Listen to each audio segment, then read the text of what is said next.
Okay, so the last concept to think about for simple harmonic motion in standard level is just to have a general idea about thinking about it in terms of energy relationships. Okay, so just to remind us, because it's been a while, here is a pendulum swinging, and I like this little animation because it shows changes in velocity and acceleration as the pendulum is going. So if I was to start the pendulum here at that point, at that amplitude, okay, that negative amplitude, the velocity is 0, my acceleration is at a maximum. When it reaches the equilibrium position, all right, if I stopped it there, my velocity would be a maximum, my acceleration would have been 0, and then when it reaches the other amplitude, it all switches. Okay, so again, just to remind you about simple harmonic motion, we have an equilibrium line, and one complete oscillation starts here, and then ends right back over there. Okay, so talking about that, how would we describe what's happening in a pendulum in terms of energy conservation? So remember in mechanics in chapter 2, you can talk about motion using kinematics equations, you can talk about motion in terms of forces, and we can also talk about motion in terms of energy relationships, and you can do the same thing with pendula. Okay, so how does that work? So at the top of its cycle, what kind of energy does it have at that amplitude?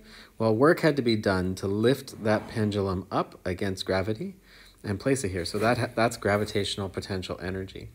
When it reaches the equilibrium position, that would be pure kinetic energy. So all that gravitational potential is converted into kinetic energy. And then the kinetic energy is going to be put back into gravitational potential energy. All right, so they're constantly being interconverted, assuming that there would be no energy loss due to friction at that point over there. Okay, if we did this in outer space in a perfect system, it could potentially go on and on and on forever. Okay, so we have potential energy, which is equal to mgh, if we remember. So that would be the work done against gravity to lift that bob up a certain height. And then you have kinetic energy in the form of 1/2 mv squared.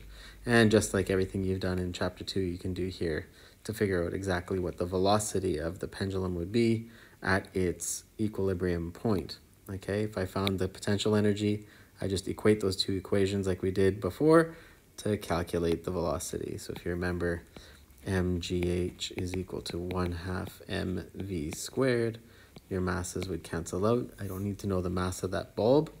Okay, and then the square root of 2gh is going to be equal to your velocity at the equilibrium position. Okay, so that would be your maximum velocity, if you wanted to call that. Okay, so that's simple. We've done this many times before.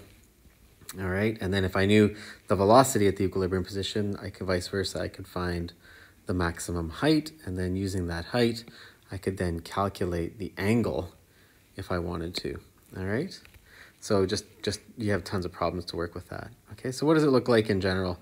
Often in a physics class, I've done this a few times before in previous classes, and it sometimes works and it sometimes can end catastrophically. So if you can see this professor here lets go of the ball, he's not worried about it hitting him in the face because of conservation of energy. Okay, it's a good demonstration. So he knows that that ball is not going to go higher than where it started, because it can't. The total energy of the system is going to be the potential energy that he started with.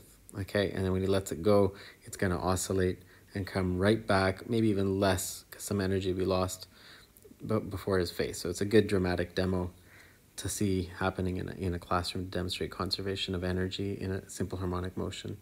Okay, this graph on the right demonstrates what the graph would look like. So the total energy of the system would be, for example, if I set the system up by lifting that pendulum up to a certain height, the total energy is going to equal to the total potential energy. On the other hand, if I threw the ball from the equilibrium position at a really fast point, the kinetic energy that I put into it would be the total, okay, at that equilibrium point right over here. Okay, so we can see that the graphs exchange.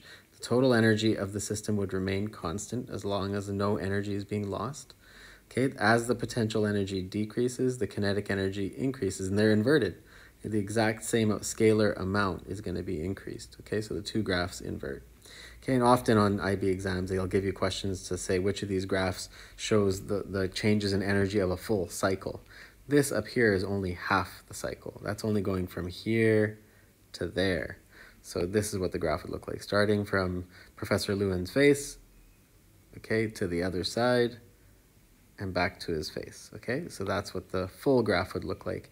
And then the time between here and here would be the period. So sometimes they could sneak a question with potential energy graphs and ask you to calculate. Another thing you should notice is that it never goes below zero like the displacement velocity graphs. They go positive and negative. Ask yourself, why is energy always positive? Okay, well, the graphs are always positive. It goes from a number to zero, okay? And this is what it more looks like in my classroom when I do it. Okay, you think everything's going to be okay, and then, all right. Okay, now the reason for that is usually when I'd have kids do it, they actually give the pendulum a little bit of a push when it's up to the face. Rather than letting it go, they push it out, and then I have to quickly jump in there and catch it because it'll come smack the person in the face. All right, so the total energy wouldn't be just the potential energy. It'd be potential energy plus a little kinetic energy that the person threw in there, causing the object to fly back into the face. All right, that's basically it.